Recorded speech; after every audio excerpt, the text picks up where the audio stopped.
Hi guys, welcome back to the podcast. I've been meaning to watch that. I'm your host Monica. We are back again. New topic, new week, new guests like we do every single week. And this week we have a returning guest with us today. So I'm going to go ahead and throw it to them and allow him to introduce himself.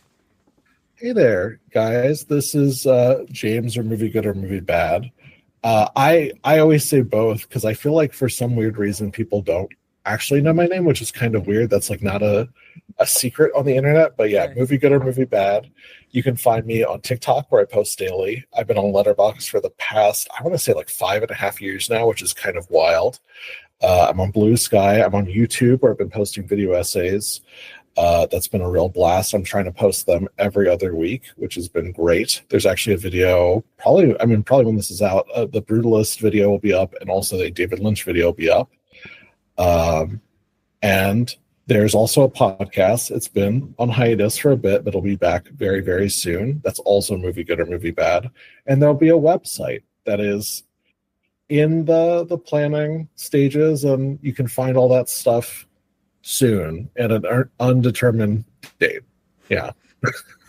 Yes. Thank you, James, so much for returning. As you guys know, James, he was on a podcast where he did a director deep dive on Satoshi Kon, which was very wonderful. And I had a lot of fun rewatching all those amazing movies and getting to talk to you about that. So I'm very excited to have you back on because we're going to be talking about Mickey 17, the hit new Bong Joon-ho film that is out now in theaters. But before we dive into Mickey 17, we're going to get to our first segment, which is Media Mania, where we talk about new releases and entertainment news. And one piece of entertainment news that I really want to talk about, because I was absolutely gobsmacked when I saw this. And apparently, Edebiri is going to be starring in a movie that is all about Barney. Yes, Barney, the purple dinosaur that you knew as a child. So she is reportedly in talks to star and write in the film. Is being produced by A24 and Daniel Kaluuya's company 59% Productions in partnership with Mattel. And it was first announced in 2019 while Greta Gerwig's Barbie was in production. So I'm very, very excited and very curious about what this movie is going to look like, because I feel like when Barbie was announced, a lot of people didn't know what it was going to be, but then it turned out to be like such an amazing hit. So I'm very interested to see how Barney will turn out, and I feel like since it is being produced through A24 and Daniel Kaluuya is also at the helm, who is really a visionary, I am very excited to see what is going to happen. James, did you hear about this kind of like report or like this story? I did, and it's really funny because I hear so many different things from different people that I know that are making movies. So I actually heard about this a little while before the news broke. Obviously, like you said, it was announced around the time that Greta Gerwig's Barbie was being handled. So I had heard a year ago that Daniel Kaluuya was doing it. That was like not, that part wasn't, I think, out in the public yet, but the Edebiri and the A24 bit wasn't out yet. That was stuff that was a complete shock to me. I knew it was supposed to be like, I don't know if they've said this in the news report. Maybe I'm blending together all the things that I've heard about like ever since this was announced, but I think they've said this is going to be dark and edgy. I think that's kind of like and maybe that's the implication of it being an A24 film, is that it's going to have that tone, but um I say why not? Like I think I'm very intrigued what this will look like. Like I'm gonna watch it. I'm gonna watch it opening weekend, regardless of reviews. I love IO. And I think that I don't know. It's we're entering this weird point where I think there's only so many ideas that can be remade or redone over again. And I think I mean, I'm trying to think of like where this started in like modern history or modern like pop culture. Like there's like the R-rated Winnie the Pooh movie as soon as like that like became public domain. And I don't know. I feel like we're gonna hit this point with a lot of these children franchises becoming like more adult.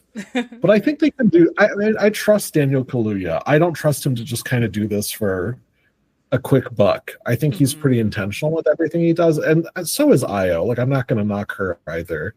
So I think those two actually give me hope. But I can't even imagine what this looks like as a project. I completely agree with you because I feel like Daniel Kaluuya is such a phenomenal talent, and I love it when you see actors who like really like come into their own and like they make production companies, you know, they start to do their own projects. I think it's really amazing. I love it when I see actors, you know, kind of take the reins of their career and make opportunities for themselves. And seeing Io go from like sketch comedy, Comedy Central on long TV shows that I used to watch and I was obsessed with, and then seeing her be like a movie star, you know, starring opposite of like, you know, John Malkovich in Opus, and now like her having this like, you know, Barney movie that's coming up. I think it's very, very intriguing. And it's also something that's like weird and unconventional, but it's something that I'm very excited to see. And I do hope that like when we do see it come into fruition, that it's just like exceeds our expectations, because I agree with you that because Daniel Kaluuya, he's so careful with what projects that he picks.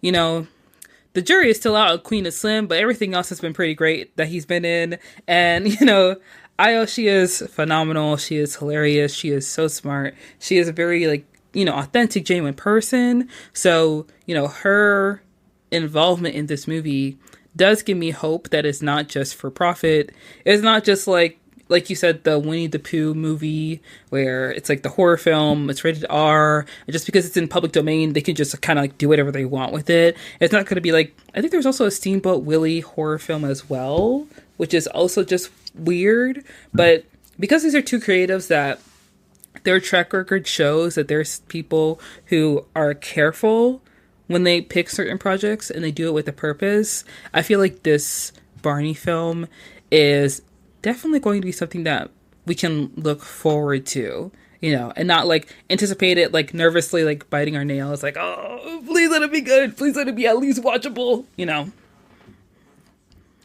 Yeah. Yeah. Yeah. No, I definitely feel the same. I think that like this will probably be good. I think it'll at least be good. Maybe it might not blow us away, but I think it'll be good. I think there's a lot of potential with the people working on this, and yeah. I actually have a really funny Io story. So Io used to be very good friends with one of my close friends before she was famous.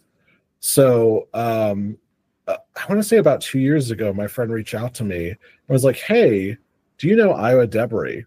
And sent me like a YouTube clip of her comedy stand-up, and I'm like, "Yeah, she's like a pretty well-known actress." And they were like, "Oh, I used to pirate movies with her," and I think they were connected through like Tumblr or something. And it was like, and they had no idea that Io Edebiri had this whole comedy career, or this whole like career as an actress and a writer, and had like Emmys. Like had never seen The Bear, didn't know that she had written for like What We Do in the Shadows, or like I think like got some awareness of her from like Saw the Bottoms trailer or something, and I was like, no, she's like kind of becoming a big deal. Yeah. And it was very, very funny to have to explain to my friend that their old friend is in fact a very famous person. Wow.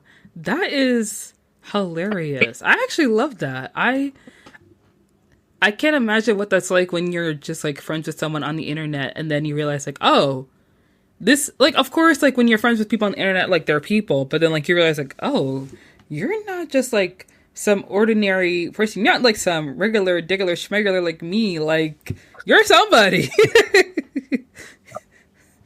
Imagine you find out that your internet bestie has a Wikipedia page, and it's not just like something that they made on their own. Like it's it's hefty. All right, there's some weight in there. Yeah. No, I can't imagine like the it's just such a wild situation. Like, I have no idea how you don't know. And granted, like they're not friends anymore. But like just because like I mean just time and existing on the internet and having online friends, but yeah, just wild to like kind of make that connection. That's like somebody, I don't know, like somebody who went to like school with Tom Holland and just didn't watch any of the Marvel stuff and was like, who is this guy?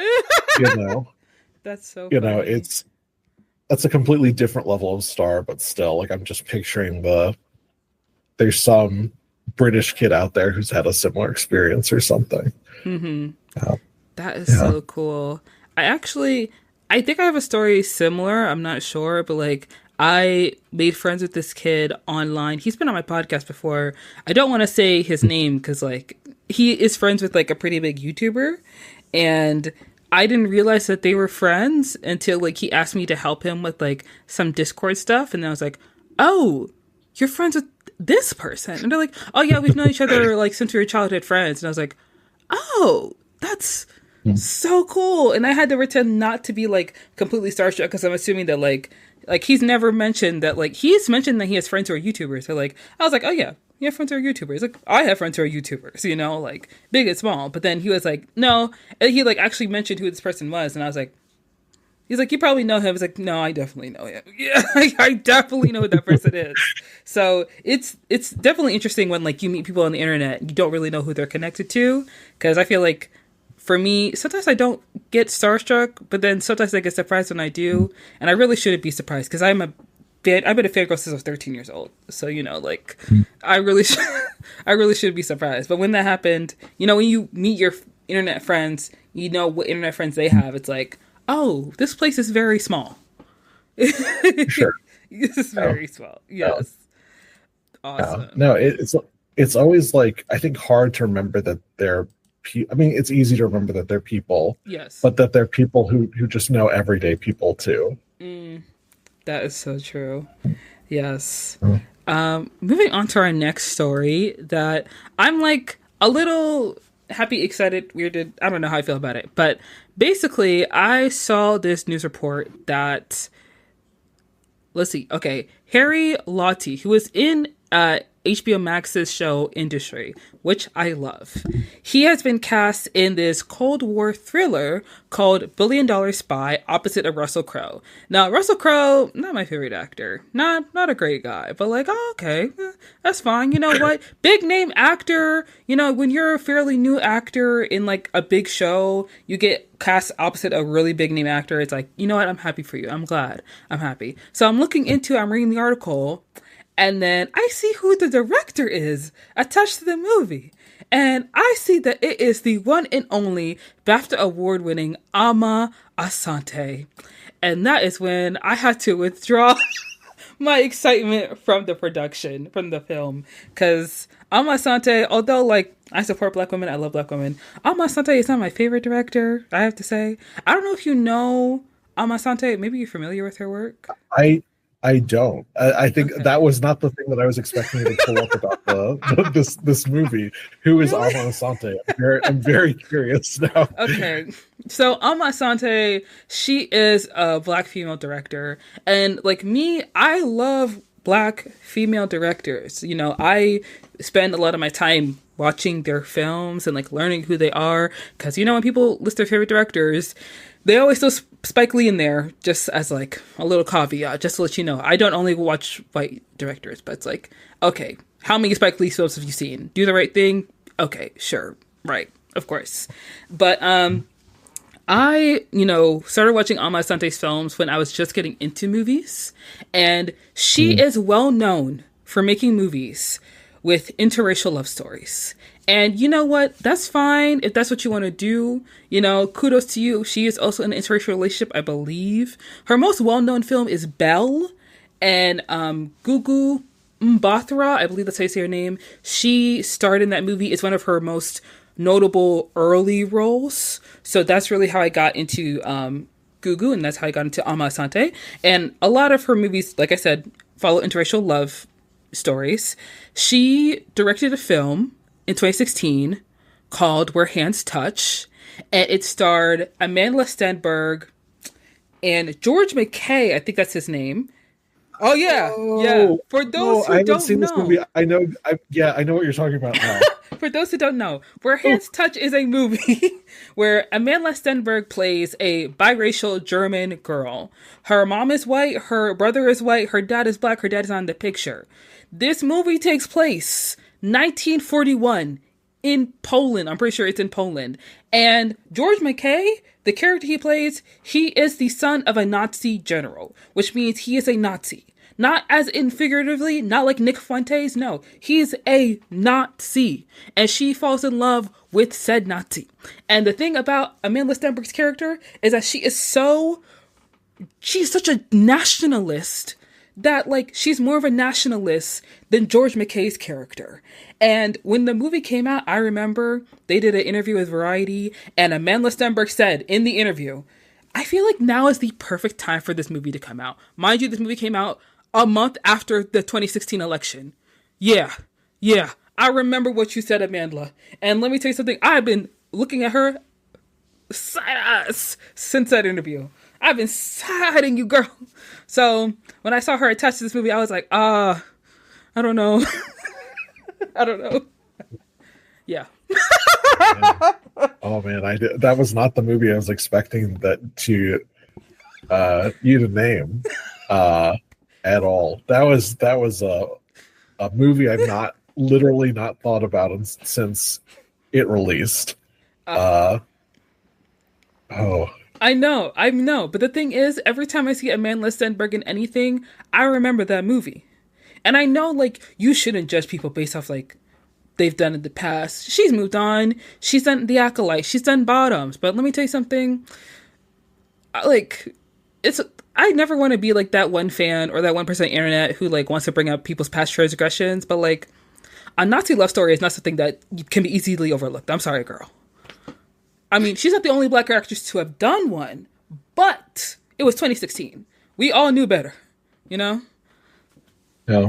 I'm not calling out nobody else, because anybody else who has been in a movie like that, they've already paid for their transgressions, you know? But Manla, girl, you know you want the nice. I feel like not every actor, this doesn't happen to every actor, but I feel like once a year, there's always one movie that I look at that, like, nobody, no producer, no writer, no actor question, like, should we make this movie? And everyone's just like, yes, this is a fantastic idea. This was definitely, like, the movie of that year. Like, I remember, like, all the discourse around this movie. I never saw it. I don't know any, but you might be the first person I've ever talked to who's... Wait, have you seen the movie or just... Okay, I wasn't sure if you're just familiar with the movie or seen it, but you might be the first person that I've talked to since that movie came out in almost a decade who has seen it. But yeah. The thing is that, like, I want to support black female directors and, like, black creatives, especially black female creatives. And, you know, Amma Asante, I'm not going to say she's a bad director, because she's not. She's made good films before. You know, Belle, United Kingdom, those are good films. However, when you are a director and your niche is, like, interracial love stories, there is a line that you do not cross. Because a lot of people who are into the interracial love stories, they have the thought in the back of their head, love conquers all. Guess what? Love does not conquer genocide. Xenophobia. Okay? That's not something that love conquers. I'm so sorry. That's why they had the Nuremberg trials, okay? So, like, with Amma Asante, ever since Where Hands Touch, I don't know if she's been making movies. Because I feel like when you're a black director and you mess up, people kind of, like, not toss you to the side, but, like, you're not as recognized as before. You know, like, I hate to use this example, but, like, Ava DuVernay, when Wrinkle of Time came out, it didn't really do well in theaters. And now with, like, a lot of her other films that have come out, like Origin, it wasn't really recognized at the Academy Awards or in any awards show, really. And then it didn't do well in the box office because the release date was in December, but then it was, like, a limited release. And, like, I don't even know if you can watch it on streaming. So, this happens I think it's on Hulu. I think it was, at least.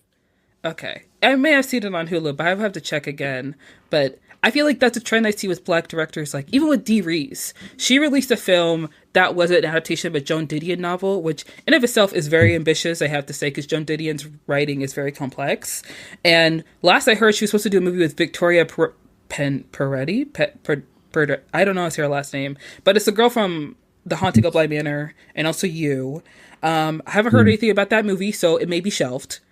And that's a trend I keep seeing with these directors, especially black female directors, like, if you do not bring out hit after hit after hit, they toss you aside. This happened with Nia DaCosta with the Marvels. Like, Marvel did not invite her to her own premiere. And then the Hollywood Reporter started dogging her because the movie didn't do well in the box office. And now you have Amma Asante working again after she's done a Nazi love story. And I don't want to say she shouldn't have work, but I am saying when you look at her peers and you look at the work, she does not compare. Like, yeah. I'm sorry.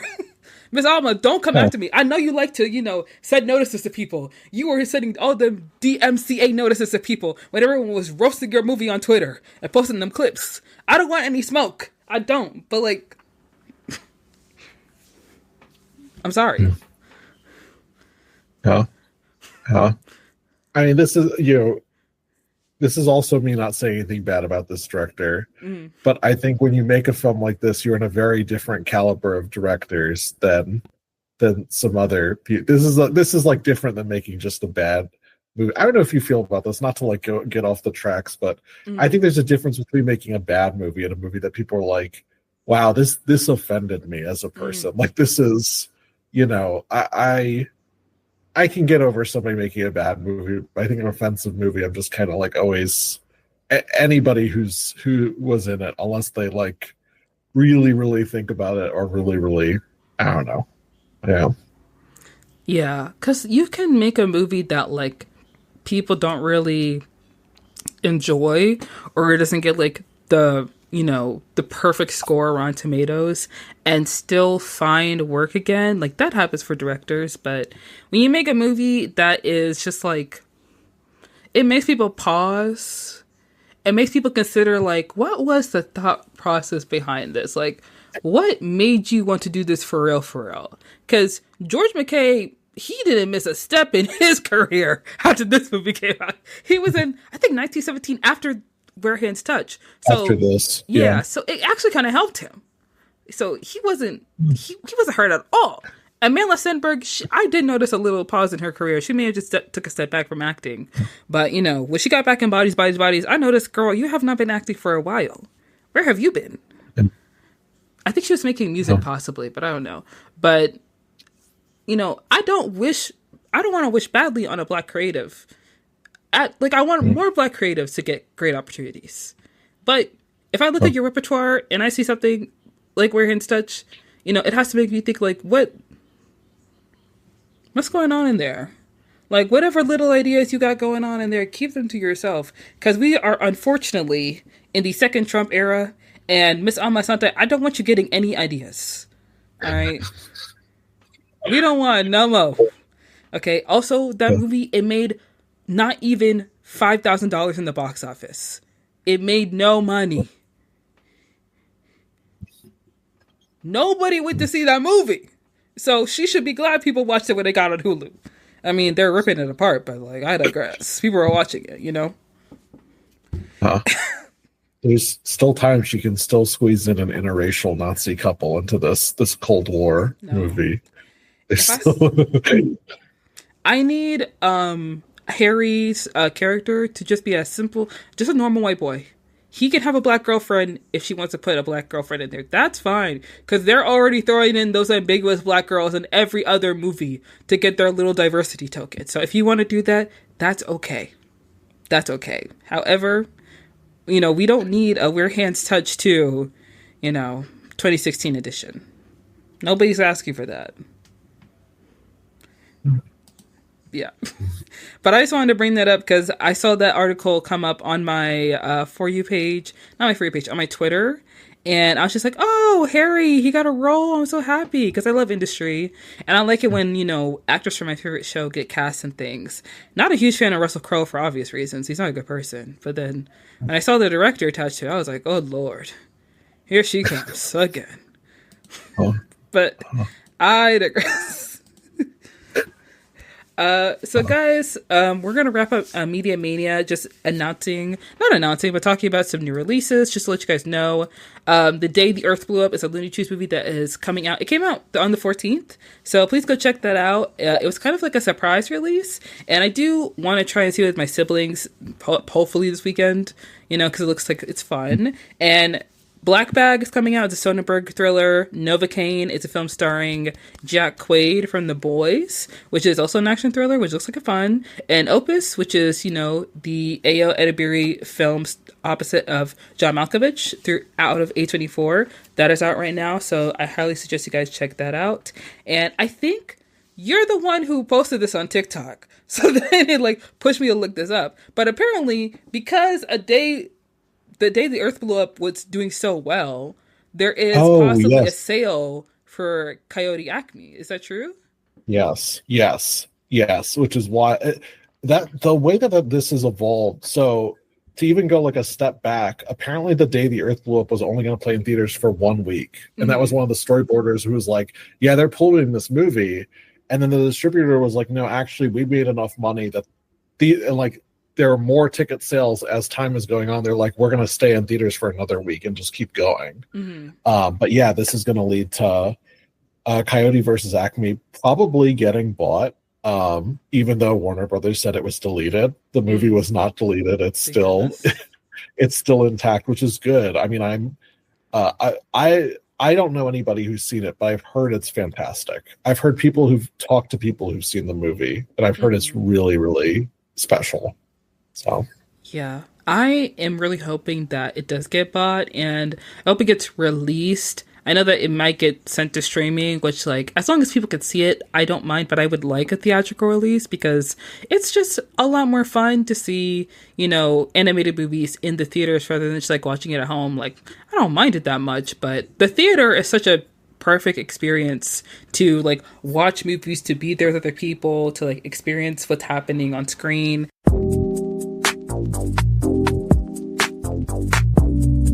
Okay, guys, so that's going to wrap up Media Mania. So we're going to go ahead and dive right in to the meat and potatoes of the podcast and talk about the newest film by Bong Joon-ho, Mickey 17. And this movie is set in the near future, and it follows Mickey Barnes, a man who joins a space mission to colonize a new planet, Niflheim. And he joins the mission as an expendable. Now, Mickey, he is in trouble. He's in a lot of debt. And he and his friend decided to join this program. But the thing is, Mickey did not read the fine print when it comes to being an expendable. And he soon learns that this means that he is a disposable worker who is cloned and then regenerated every time he dies during these dangerous assignments. And I have to say, my initial thoughts about the movie was that this is a lot of fun.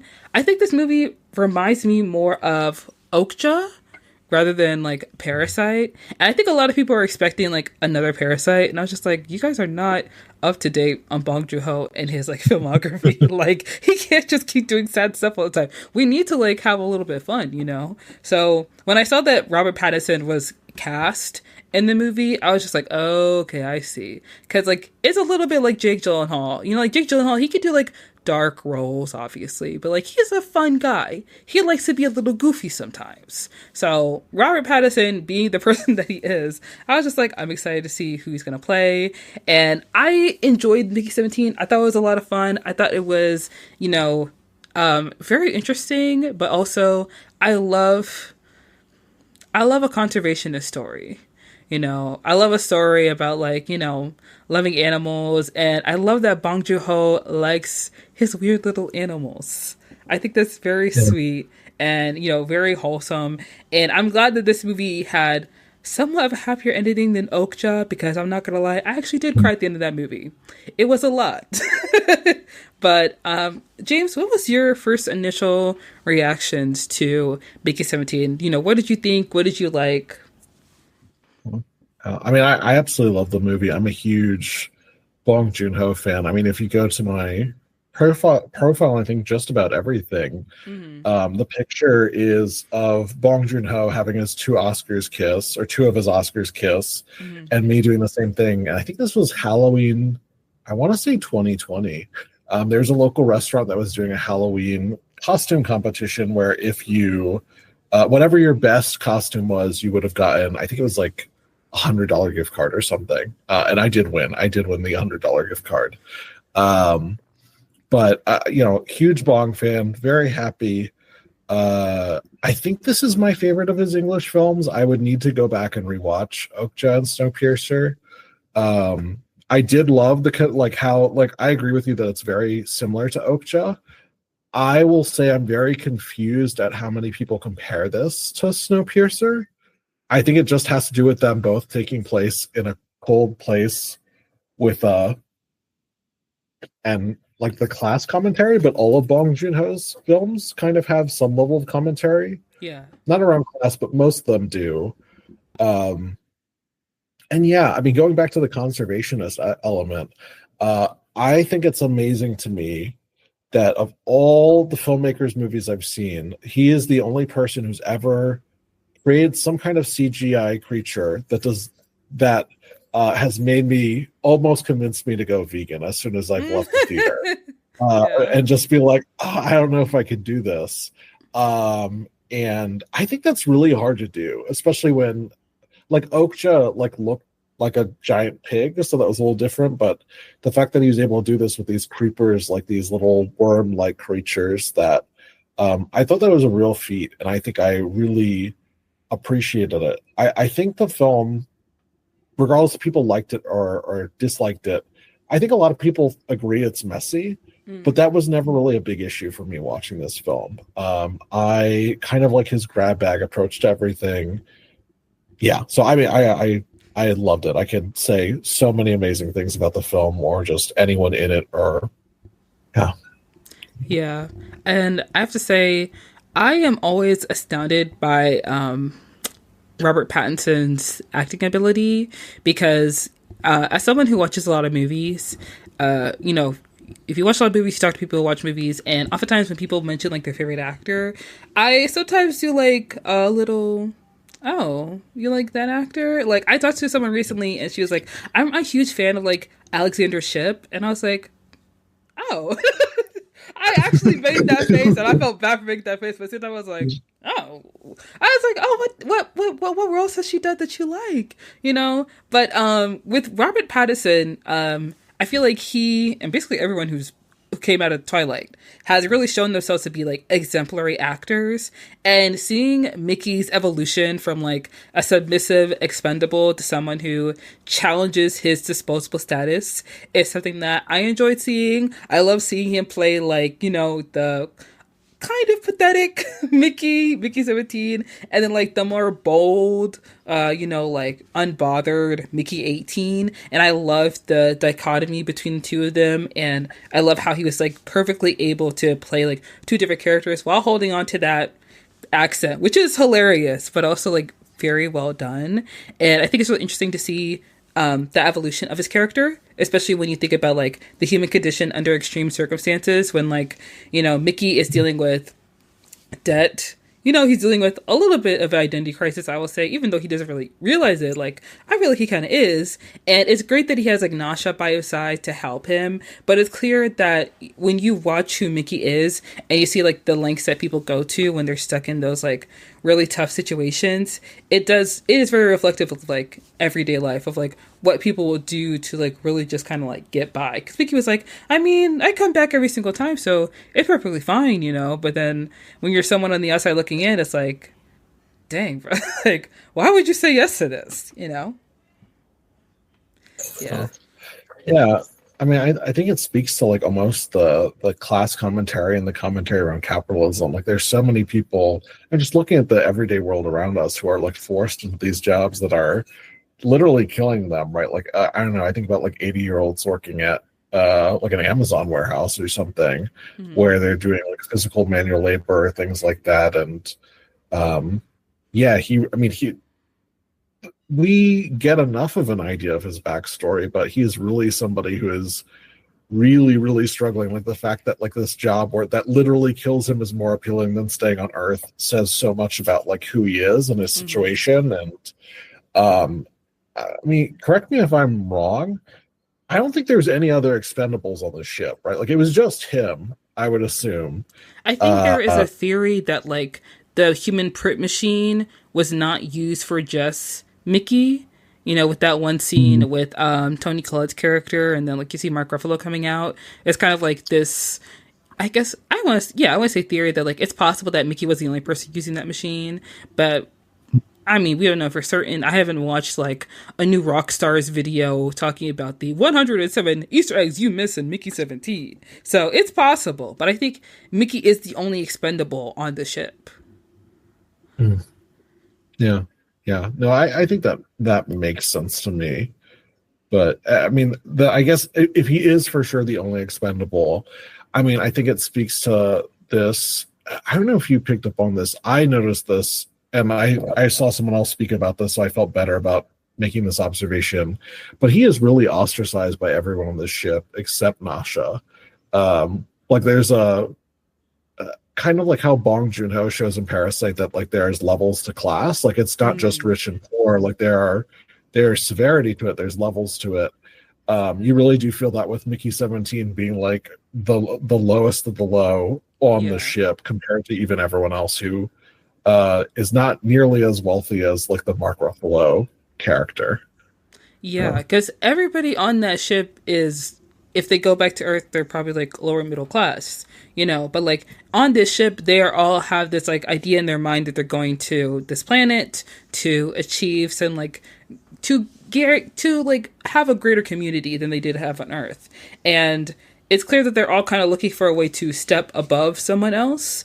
How some people are in terms of like a class struggle. So Mickey being the only expendable, or maybe the only expendable that people really know about, they do kind of look down on him. And Nasha is the only person who actually like treats him with respect. Not even his friend like spends time with him. Not really, you know. And then that other girl, I forgot her name, but she only has interest in Mickey because Nasha has interest in Mickey. You know, so it's just kind of like I want what you want, but not in a way where it's sincere. Because Nasha is like the only person who knows Mickey, who's been with him through every regeneration. You know, if it was possibly someone who didn't actually care about Mickey, after like the third or fourth regeneration, she probably would have ditched him and then like been over it. But she's the person who like shows him any like genuine. She only person who shows him genuine affection and shows that she cares for him and shows that she wants to be around him and you know that she like loves him. Besides like his friend who basically forced him to go on that ship. hmm. Yeah. Uh, it is really wild how little we see of Stephen Ewan as Steven. soon as like they don't really talk at all like No. that which is like really says a lot about their friendship. And yeah, it really is just Nasha who just is like a I mean, we're talking about Nasha. Mm-hmm. Naomi Aki is just phenomenal. She is an Yes. amazing actress. Yes. Not to get too off the tracks with Mickey 17, she was in a movie that I saw during Sundance called Sorry Baby, which is my favorite movie this year. It's an A24 movie coming out later, but she Okay. plays the best friend of the main character, and she is incredible in the movie. Like she is instantly became one of my like favorite actresses working right now just from these two movies. Just like blown away by her. Yeah. I don't remember what I saw her in before the Star Wars movie. It was the last one. There was a role that I saw her in before the one I'm mentioning right now, but she was in an episode of Master of None where she played a woman that Oh, was okay. going through like IVF treatments. And it was so heartbreaking to watch because like Master of None doing those episodes where it's like outside of Aziz Ansari's character, I love those episodes. But seeing Naomi Aki portray this woman's like struggle was heartbreaking and also beautiful, and I loved it so much. And then seeing her in Blink Twice was just like, oh my gosh, it's her. And although Blink Yeah. Twice, not my favorite movie, but you know what? She did so good in that role. And I love seeing her because I feel like Nasha, the way that Naomi Aki embodies that role is in a way where like I love it. Like an actor becomes a chameleon and you don't even like see them in the role anymore. They are that character. And she goes from a simple security agent to someone who's just like deeply involved in what's going on in the story. Like she's not just Mickey's girlfriend. You know, she's not just sitting on the sideline. She's not just comforting him or whatever. Like she is in the story. She is part of it. She's at the crux of it.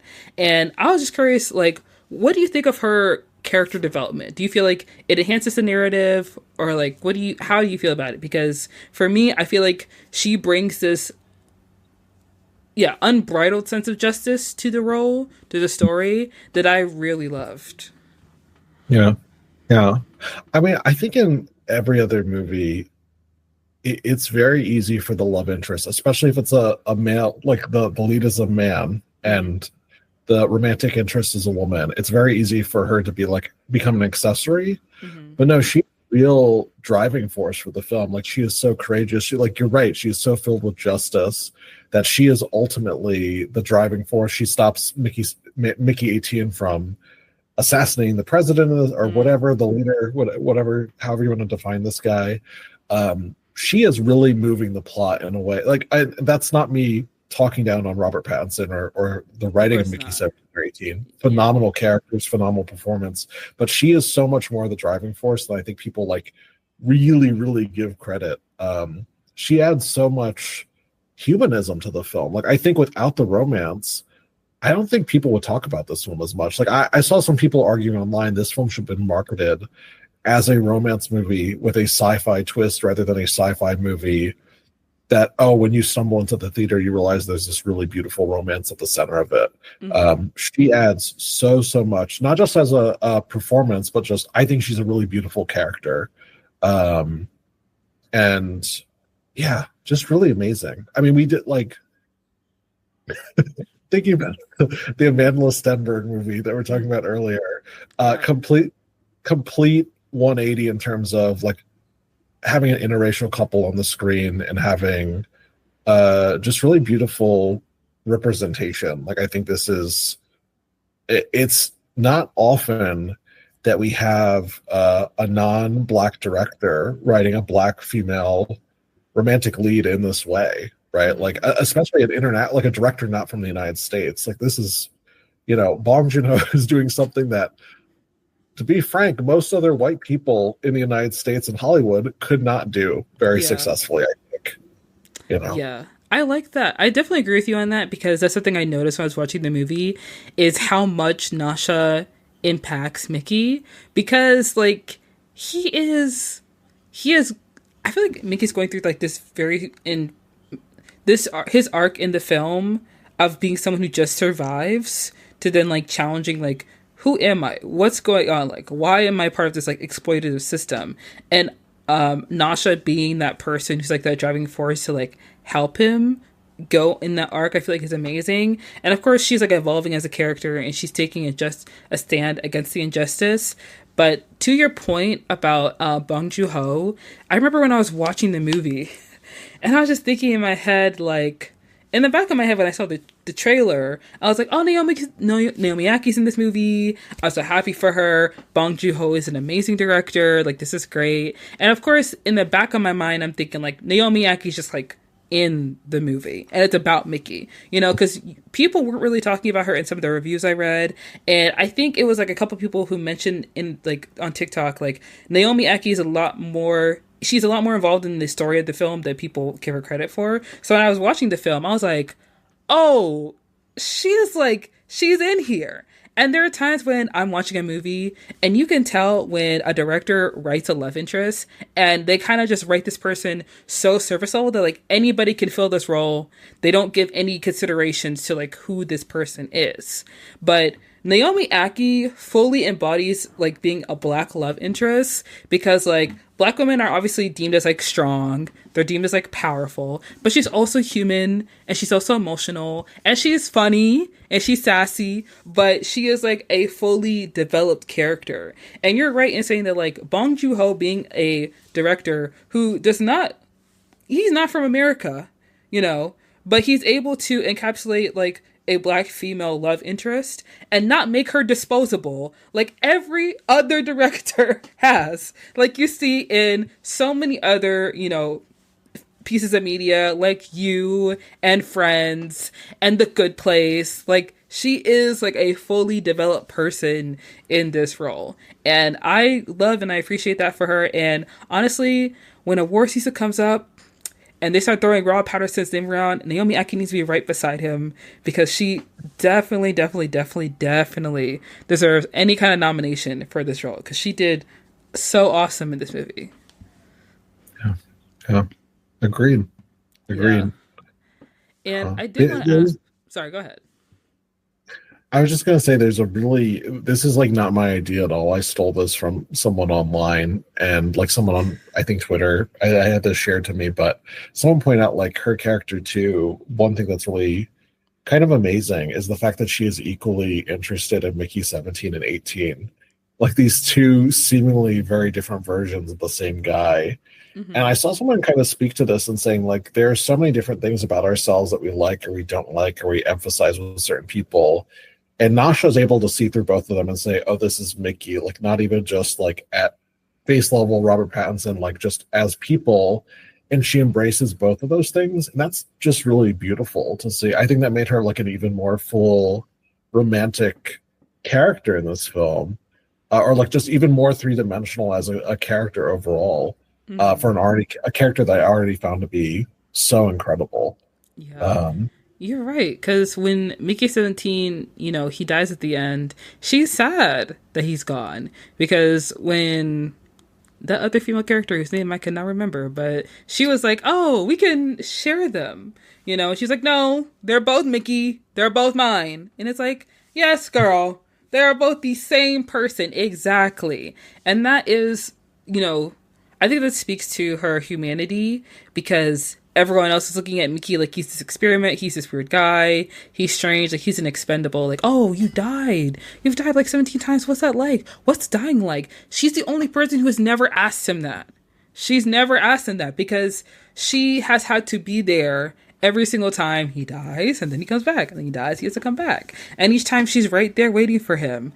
And that is actually like very sweet to think about it that way. See how like her character is so different from everyone else's. Who sees Mickey as just like a worker, an expendable, and she sees him as Mickey Barnes, like her boyfriend. Yes. yeah. I love Uh, that. And I did want to ask you, because I was curious about like Kenneth and Ilfa. I know that like Kenneth is meant to be like some kind of he's supposed to be some symbolic of like Elon Musk and like Trump in a way, like the senator yeah. who lost both of his runs and has like decided to take up the space program, through this church or company, which I feel like is supposed to be like Scientology or maybe something like I heard that. that too. Yeah. Yeah. When I was watching the movie and I was seeing the simp, I was like, oh, this is Scientology for real. I see the ropes. I know what y'all are doing, But I was interested, like, what do you think about their portrayal and like how it reflects real world issues, leadership, and also like misuse of power, especially in like in government that we've seen today. Mm, yeah. Yeah, I mean, I think it's a really powerful example. I mean, I've seen a lot of people talk about like the film is almost more fitting because Trump won a second time. Mm. And this is like a really interesting part. I guess like another layer to the character.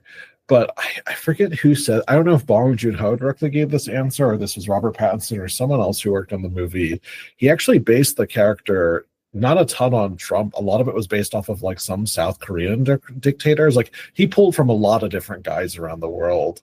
But I think it was I almost wonder if it was Mark Ruffalo who I mean there's obvious Trump stuff. Like there's all there's the red hats. Like Yeah. it's that stuff is that's the Trump stuff. That I get it is Trump, right? And I think Mark Ruffalo definitely pulls even harder, like the way that he talks and like the weird kind of like nasally accent that like Yeah. feels very like pseudo Trump. Mm-hmm. Um, I don't know. I think it serves as a really powerful piece of commentary.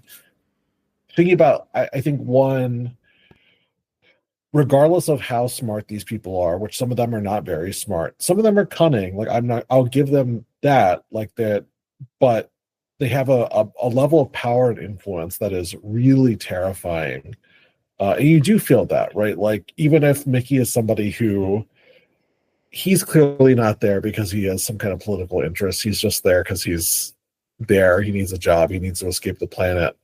Um, but I think it's really scary to see the power that these people wield. And I think almost like one of the sharpest pieces of the film that stuck out to me, especially with this character, was actually after he died, where we have like kind of that dream sequence with the cloning machine and he's getting cloned again.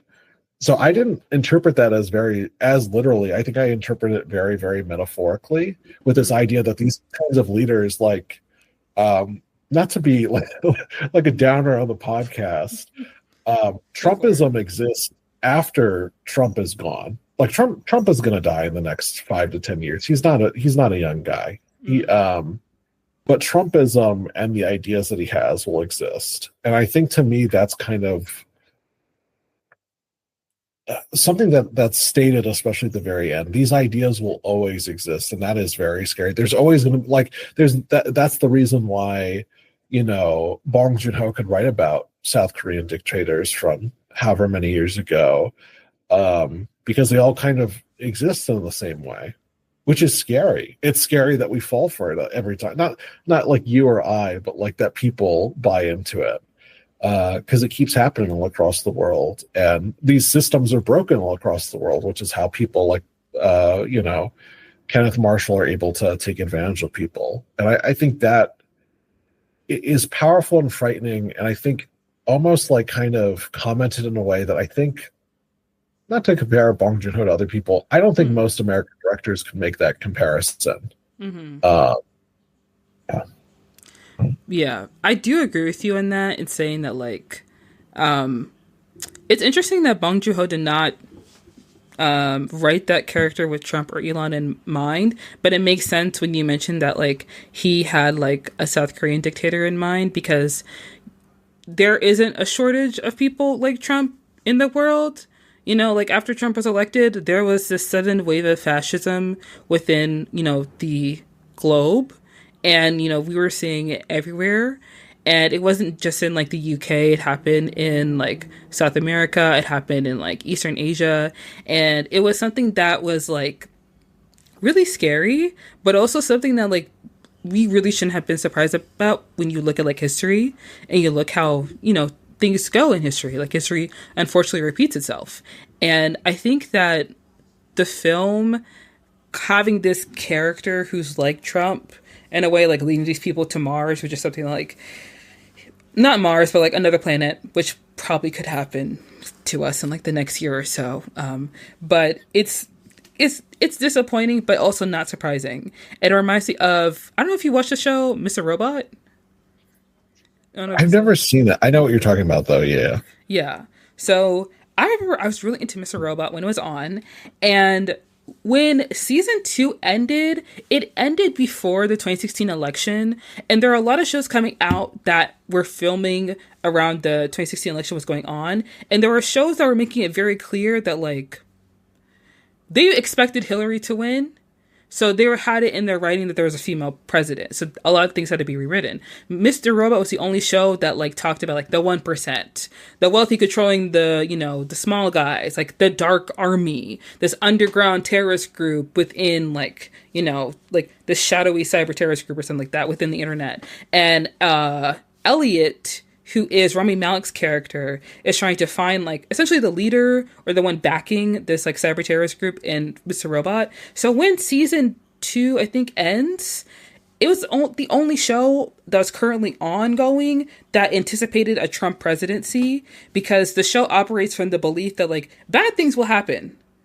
And when you have these, like, underground groups that you don't really know about that are, like, causing a ruckus or making things bad, there is someone they're waiting on to step into power.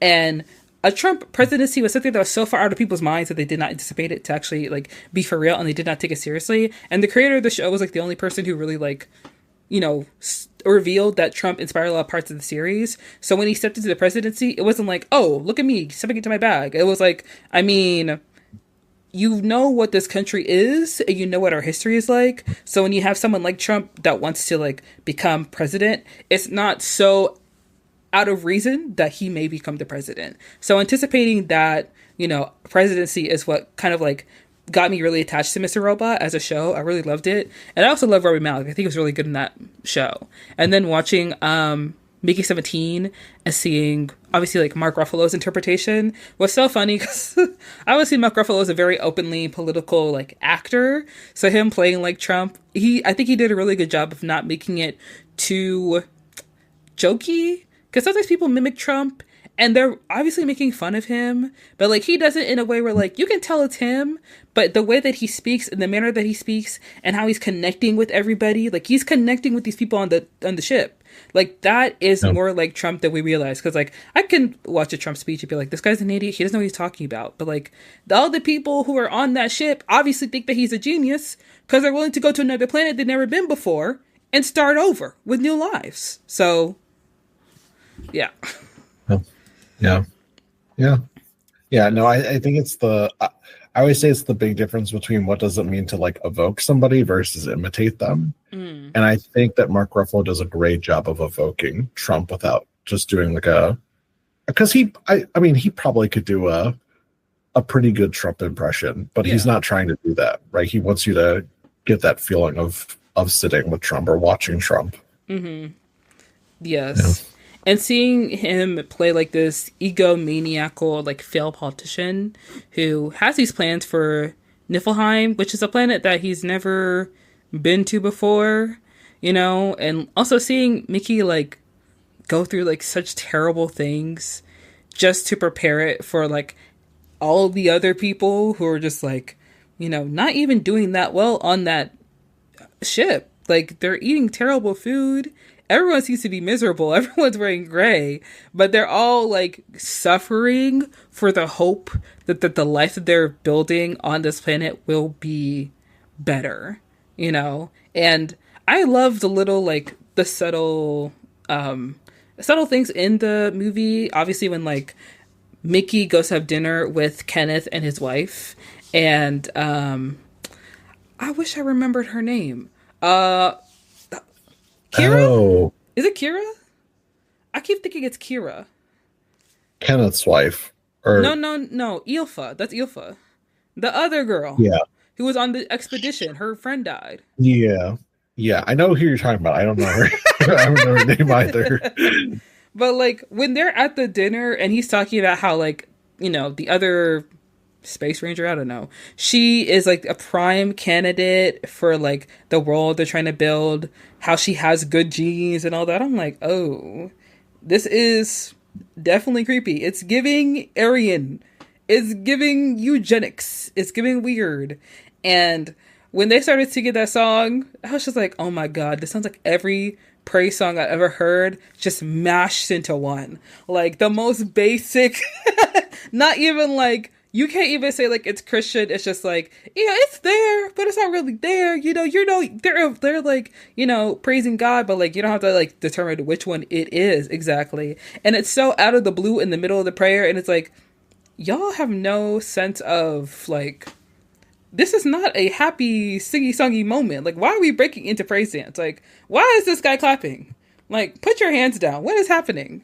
So I feel like the whole dinner was so strange and so weird, but like the little things he was saying while he was talking to her, not me doing the hands, but the things he was telling her like during the dinner, like, oh, you have such good genes, you're such a prime specimen. I don't think he's a specimen, but he said something like that. And then his wife was like echoing it. It's like, y'all are so creepy and gross. Ugh.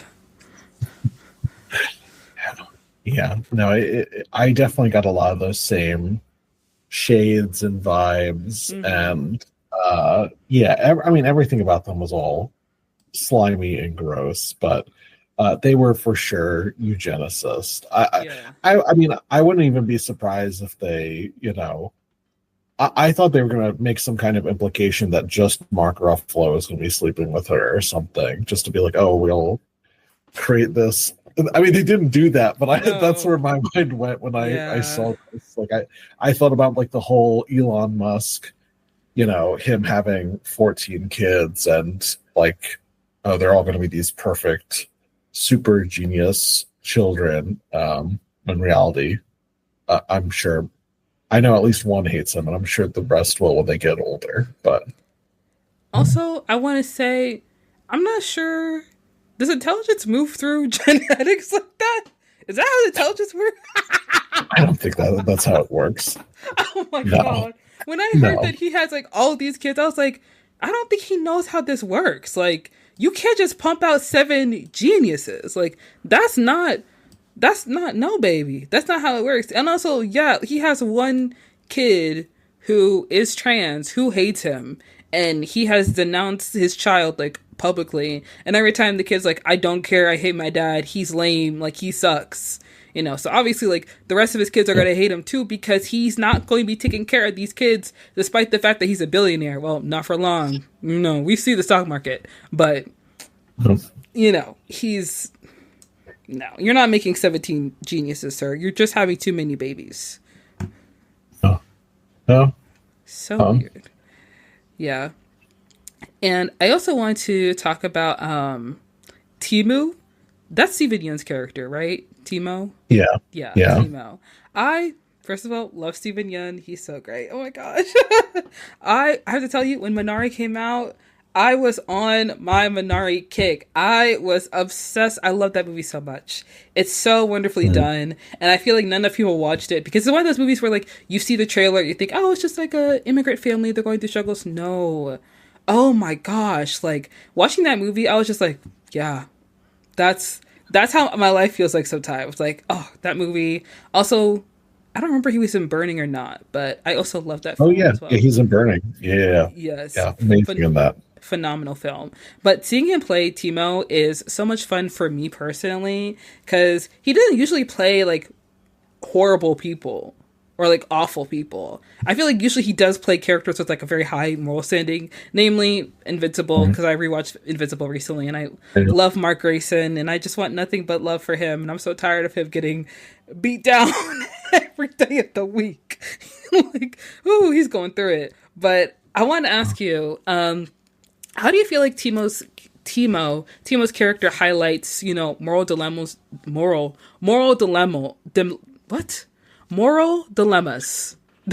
that people face? You know, when you're caught between like survival and loyalty, you have to decide, like, are you going to take care of yourself or are you going to look out for you and your fellow man?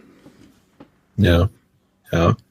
I mean, I think Timo is someone who is so caught up in the survival instinct. Like, he is so caught up in integrating the ship, just existing. I mean, I think, like, as I think about this, my assumption is he didn't talk to Robert Pattinson because he didn't want people to know that they were together, so that way, in case anybody from Earth recognized them, they wouldn't piece them together, which obviously, like, that lone shark sent somebody on the ship. So, like, I guess that was a fair precaution, but I mean, no, he was somebody who was so driven by survival instinct, he was willing to sacrifice Robert Pattinson at, like, every corner in the movie. I mean, to the point where I question, are they really friends? Or, you know, is he a friend who's so dead set on surviving that, like, none of that matters when the time comes? And I don't know. I mean, like, unfortunately, people are put in a situation where they have to survive. Like, and especially, like, for a film that's so much about, like, capitalism and class struggle. And yeah, I also think that Timo is someone who is so heartless. Like, he's so soulless, and he's very funny. Like, Steven Yeun is very, very funny in the role. But man, I had a hard time believing that he was Micky's friend, especially, like, once we're kind of caught up with all the flashbacks that are going on in the movie. Like, I was just like, I just don't know. I think that maybe that's the point, to show that when you're so focused on survival, you have nothing. Like, he doesn't have anything, and Micky, I guess because he quite literally sacrifices survival because he's willing to die for his job, and focuses on, like, the relationship he has with Nasha. He has a much more fulfilled life, I would guess. But yeah, I feel like with Steven Yeun's character Timo, as we're watching the movie and, like, everything that's going on, I'm thinking back to, like, what was it? The Mandarin? No. What was the cookie that sit there? Macarons. Oh, yeah. Like, the macarons are better than hamburgers, and I was like, no, they're not. Macarons are known to be very expensive and difficult to make. Like, you would not start a macaron bakery or something like that. Like, even bakeries, when they sell them, like, they're not the most sold item there.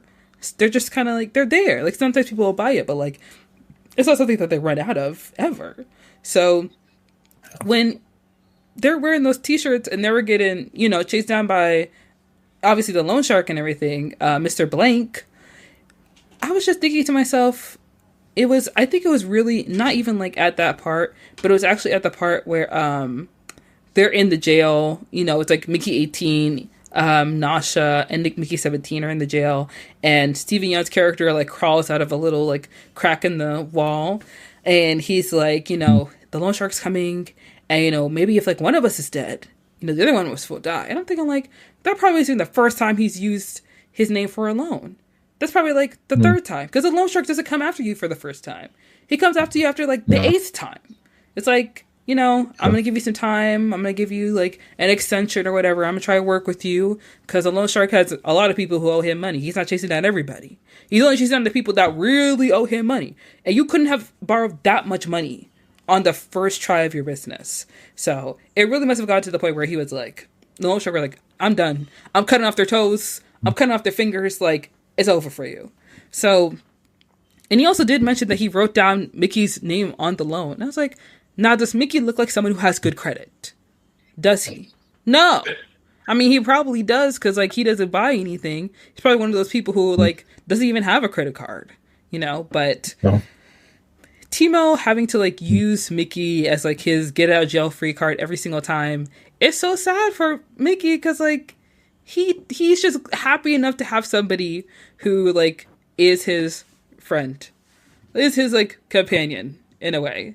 And it's clearly only through Nasha that he realizes that the relationship he has with Timo is not a good one or a solid one. And Mickey 18 fully like getting in Mickey 17's face is like, no, this guy is terrible. He's awful. Like, he deserves to die. And it's funny to watch like Mickey 17 and Mickey 18, because Mickey 18 has all of Mickey 17's memories.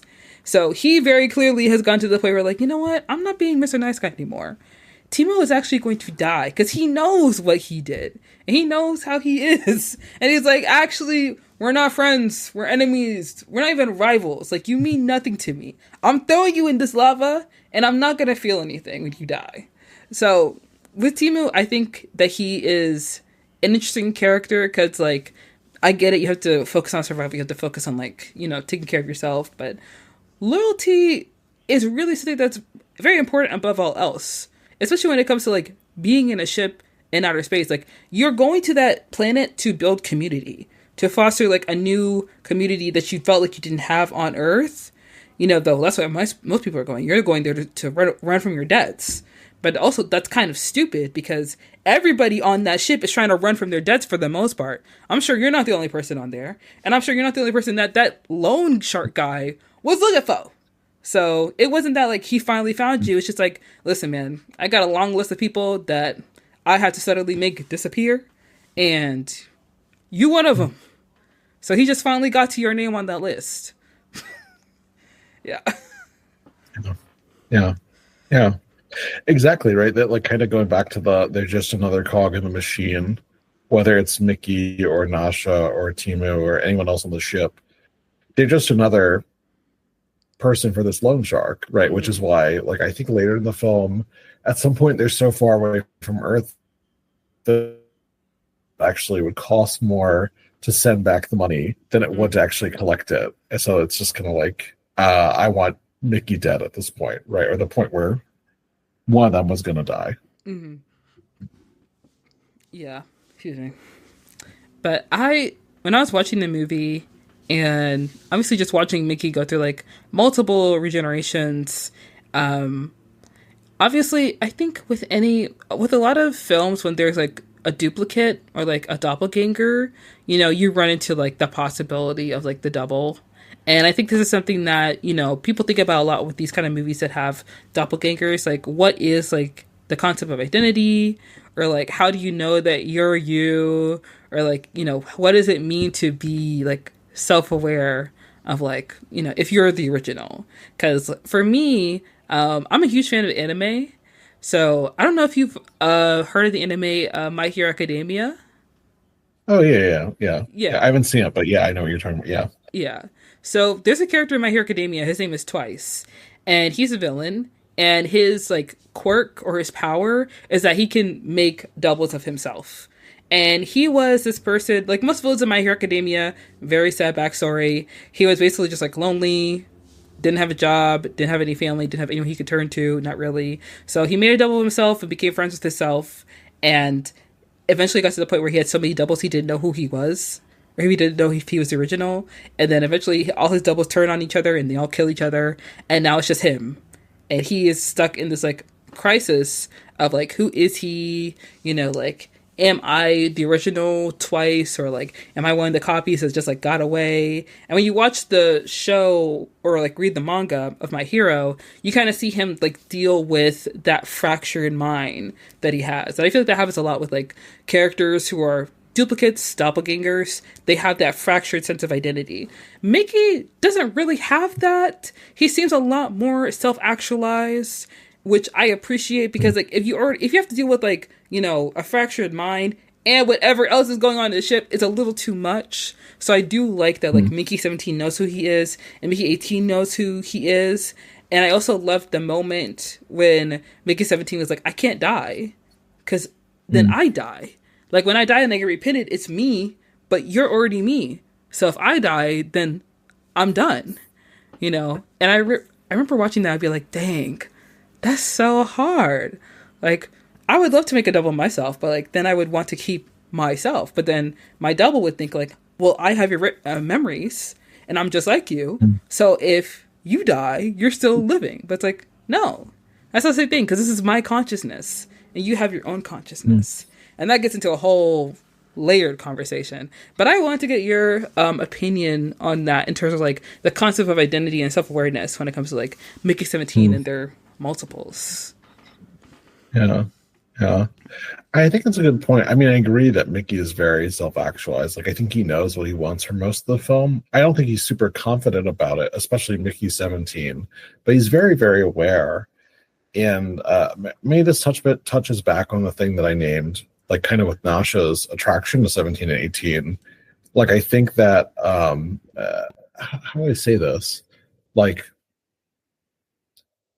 when Mickey, like, I think it's shocking, especially when you like learn about the concept of the multiples in the film and how they show up and their history. And like, even when you see like the montage of what's happened to the other Mickeys, they don't seem all that different. But then all of a sudden you have 17 and 18. There's just such a dichotomy between the two and how they show up, with like 17 being so like very meek and timid, and 18 being like very brash and intense. And like, I feel like Robert Pattinson was pulling out a lot of his Batman for that role. Like, there's parts where I was like, he's just doing Batman, which is cool. That's not like a knock at him, but I don't know. Like,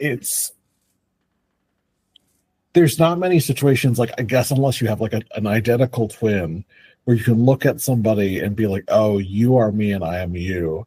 Not that twins are the same, but you know, at least visually, and then to kind of like bounce that back and forth with this person who like is so different than you on the outside, but you're so similar at the end of the day. Like, that's the reason that Nasha loves them both. I don't know. Like, I think it's a really interesting and unique exploration of like the self, and like this Mickey, like Mickey's knowing so much about themselves that like, I guess there's the bit of dialogue where Mickey 17 is kind of questioning how different they are, but like, he doesn't reject that. He recognizes like, no, we are the same, like not just on appearance level, like we are the same person. I don't know. Like, I kept reflecting on that aspect after the movie was over, this idea that there can be multiple of you in this world, and you can appear so different on the outside, but yet you are so similar. I thought that was like a really powerful look at self, just overall. Yeah, I definitely agree with you on that. And I like that Mickey recognizes, you know, that Mickey 18 is like him as well. And I love that Nasha, who is like the only person really who knows Mickey enough to like recognize like the different variations of him. Like, Mickey even mentions in like an inner monologue that like Nasha mentioned that like, you know, number 3 was kind of annoying, number 4 was kind of clingy, you know, something like that. And it's because Nasha's role is more than just like his love interest, but like she is kind of like his anchor in a way, because although he keeps coming back each time and time again, he knows that Nasha will always be there, by his side. And she's the only person who really sees like the different variations of him. And it's interesting because like when you're a person, you're a human being, you're like living your life, you're growing, you're evolving, you are different. Like people when they're young, they may be like a pushover, they may be a people pleaser, and then when you get older and you gain more self-confidence, you could be someone who is a lot more like, unbothered by people's opinions of you, and you could be a lot more direct. But you're not going to be like that when you're young and you're trying to like make everybody like you. And with Mickey 17, because like he has such a short lifespan, like so many times, like when he was living on Earth, he's just kind of like, it seems like he's very passive in his life. But because he has to regenerate so many times, it's probably hard for him to really like develop as a person if he keeps, going and going and going and going. And to your point, when you say like, as human beings, we can't really like look at someone and be like, that's me, or like you can't really have like a doppelganger in a way, same way people have like twins and stuff. But I, think about how a lot of times we end up being a lot like our parents. Like for me personally, I think I'm a lot like my mom in some ways, where I will notice when my mom is supposed to do something and she's not doing it. And it's like, like this is probably like something that I need to unpack in my brain of like internalized misogyny. But there are times where like I go into the kitchen and the dishes aren't done and I'm like, now I see you on your phone and I have to work, but you don't. So somebody needs to do these dishes because it's not going to be me. Because I'm just taking my water break. Like, someone has to bust these suds, and I'm not going to tell my mom that because, like, I value my life. But it's the thing in the back of your mind when you're like, because I do that too. Like, I have laundry that I still have to do and I haven't done it. And I know I need to do my laundry. I know I need new clothes, but I haven't done my laundry yet. And I'm procrastinating. And my mom will come in my room and be like, where's your laundry? Why haven't you done it yet? It's like, I'm going to get to it. Don't worry. I can't do that to her because I'm the child, that's not my place. But, we're similar in that way. Yeah. Right. Yeah.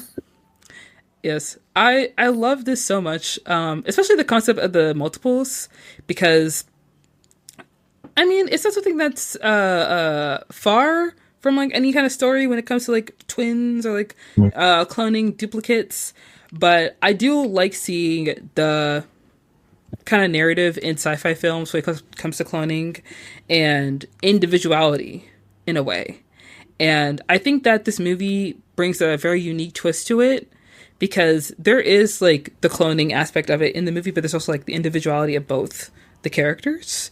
And I think that it does challenge the traditional, narrative behind cloning, where like the clones are sometimes exactly the same, or they're like so different from each other that it's like impossible to consider that they are like the same person.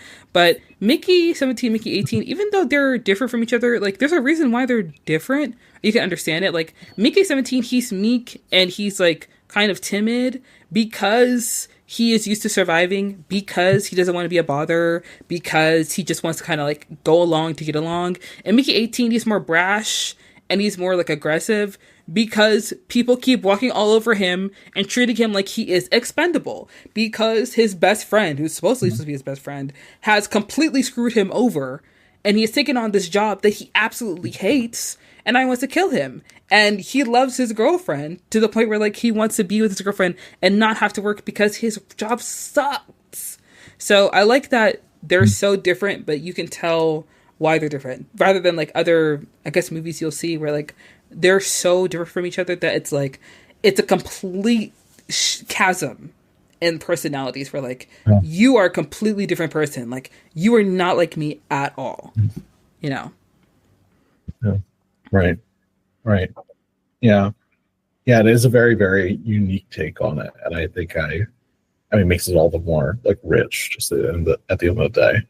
Mm-hmm. I do think about like the fact that they didn't want multiples walking around, because I get the serial killer side plot with that guy. That's understandable. Like you don't want someone who is like unstable to have multiples of themselves. But I guess like in the back of my mind, I was thinking like, well, y'all keep treating Mickey like he's expendable. and you don't like really respect him as a person. So like, if there's more than one Mickey, then you can get more work done. Like, am I not right? Am I wrong? But then again, obviously, like, there's that whole thing of like, oh, if there's more than one Mickey, then like one of them will be lazy, one of them will work hard, or like, one of them will act like one of them will not be as good as the other, so to speak. Or it's like you can't have more than one because they both might get the idea that they need to revolt or something. I think that also might be why there's only one Mickey, or maybe that's the only reason why like Mickey's the only expendable that they know about. Because I feel like if I watch like a new Rockstars video and they do like the 107 Easter eggs you missed in Mickey 17, they're gonna be like, now see, Ilfa is actually expendable as well, because if you look at her face, there's a mole on her left nose, and it wasn't there before. Now, according to my like, they always do that in those videos. Like, who's watching the movie this closely? Like, how do y'all notice this? And maybe that's just me, but I feel like the idea of multiples is very interesting in that like they just want the one expendable, you know? I don't know. I just thought about that when I was watching the movie. I was like, don't you want more than one? But maybe not. Who knows? Yeah. Yeah, I mean, I think that's a really good point. Like, why they could have had more. Maybe it had to do with the fact that like they wanted, like, it kind of going back to the class struggle aspect of the film. Like, it was more to further emphasize the point, like, oh no, you do need to struggle if you are in this role. Like, expendable should struggle. Like, there shouldn't be an easy life. I also wonder if it was like to tie it back into the Mark Ruffalo stuff. I don't know if it was because like, oh, this is like a blasphemy kind of thing. Like, this is not godlike to have multiple beings who are like clones walking around, and like, I don't know if it tied into that at all, or I don't know. That could be me looking way too deep into it. But no, you're right. Like, the practicality, there should be more of these people so that way you can do more things. But no, there has to be one person who struggles in this world. Yeah, that is true. I do agree with you on the whole like cloning thing, because I feel like with the cloning debate, people are kind of like against it because they don't want people to play God. And it's ironic that like Mark Ruffalo plays this senator who is somewhat aligned with a church, company, cult, whatever it may be. And with cult leaders, they do tend to like to posture themselves as some kind of godlike figure, but they don't want to be God because they're not stepping in his shoes, because they don't want to get struck down. But like, you kind of are, in a way. And it's clear that they treat Mickey like he's not even a person. Like, they see him as a science experiment. Like, there's multiple times where like he's being reprinted and the table isn't even there to like get him. Like, the little girl is the only person who actually sees him as a person and recognizes like his personhood. Everyone else is just like, I mean, this is our test subject. Like, this is our experiment. Like, Mickey, go outside and breathe in the virus. Breathe in the virus for us. Just make sure it gets all up in your lungs. And then come in and like puke all this blood into this chamber. Good. Good job. Good job. Like, the way that they don't even want Nasha, they didn't want Nasha to like comfort him, because it's like, girl, why are you hugging him? Like, he's doing his job. Like, why do you feel bad for him? Like, look at him. He's fine. He's fine in there. He's okay. And if he's not okay, he'll come back. It's fine. The very, like, cavalier attitude towards him and his well-being. Seeing him as just a lab rat, in a way. It's very dismissive. It's very sad. Yeah. Oh. Mm-hmm. I did have another question. So, right. I did want to ask about the creepers, because we did mention this before. You had mentioned it, that like Bong Joon-ho has a very interesting fixation on like, cute little animals. I remember watching his puppy interview with BuzzFeed, and how he's like holding the little puppy. He's like, this is so adorable. This is so sweet. And when I saw the little creepers, and like, they're a little, weird looking, but I was like, oh, I think I want to hug one. I think I want to hold one in my hands. Like, that would be adorable. The same thing I felt about when I was watching Okja. Like, oh, I want a little pig for myself, a little pig elephant. That would be fun. But I wanted to like get your take, because obviously the creepers and like their sentience brings something of a twist to the movie, because like all these people from Earth trying to like colonize this planet, and now you realize like there is a animal race that was already there before them, and this is their home. How do you feel like this development challenges the characters, also challenges the viewer's perception of this alien life living on Niflheim? Yeah. Uh, I mean, I think it's a very extreme form of othering, right? Like to the point where there's nobody in the film who kind of thinks of the creeper as potentially being intelligent life at all, right? Like no, that's a big shock and revelation for everybody. Micky, Nasha, the scientist, right? I don't know. I think it's such a palpable form of othering. This idea that this living being that looks different than you is in fact actually someone that you should preserve and cherish and love, even if there's some kind of language barrier. And I feel like that's, again, a really palpable example of everything happening in the world right now with all these far right and these fascist movements, right? Like so much of the division in this country is based around like not immigration status, but like citizenship and language. Like it's targeting people who specifically don't speak English. And I don't think that's accidental that Bong Joon-ho had these creatures that or these living beings that didn't speak English to be like kind of like, hey, we should think about these people as equal to people.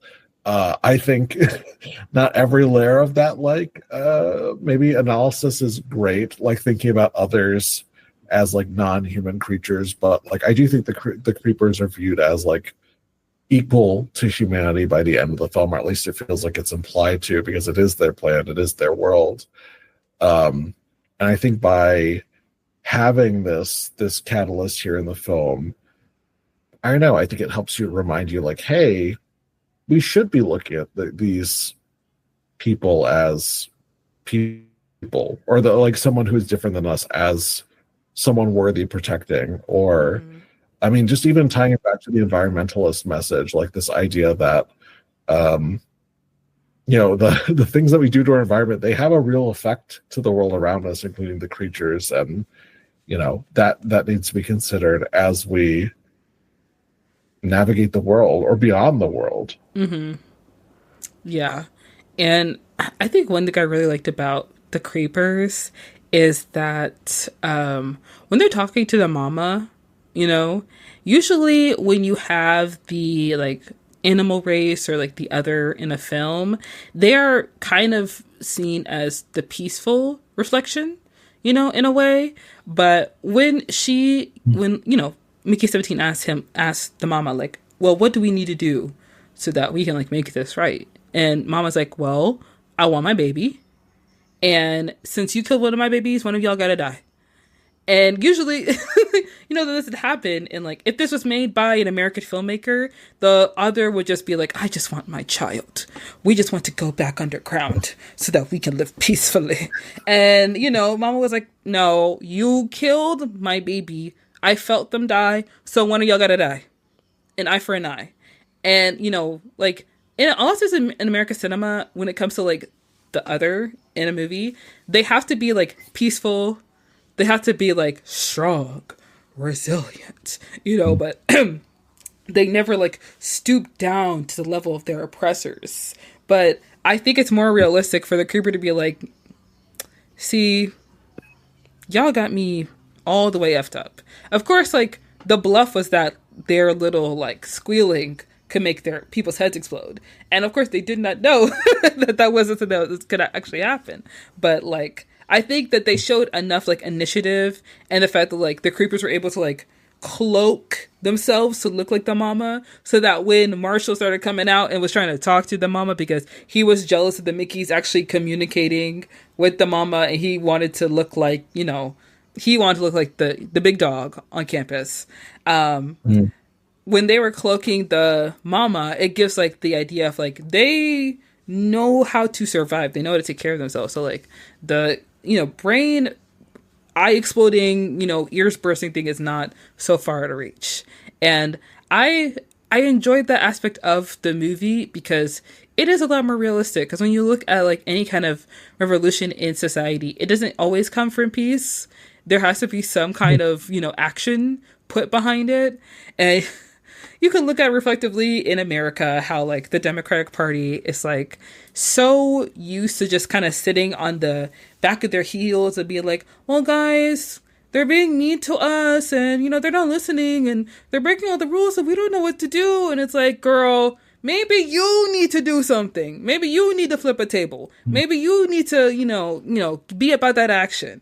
Because if they're wanting to take away USAID, take away the Department of Education, break down the IRS when everybody needs these tax refunds, then like maybe it's time for us to stop meeting in the middle and start like meeting up behind the bleachers, not figuratively, but like, we can go there. Cause you don't need a one or two Democrats like speaking up about what's wrong and what's going on. Like we need to actually like, we don't need to make good trouble. We need to make trouble.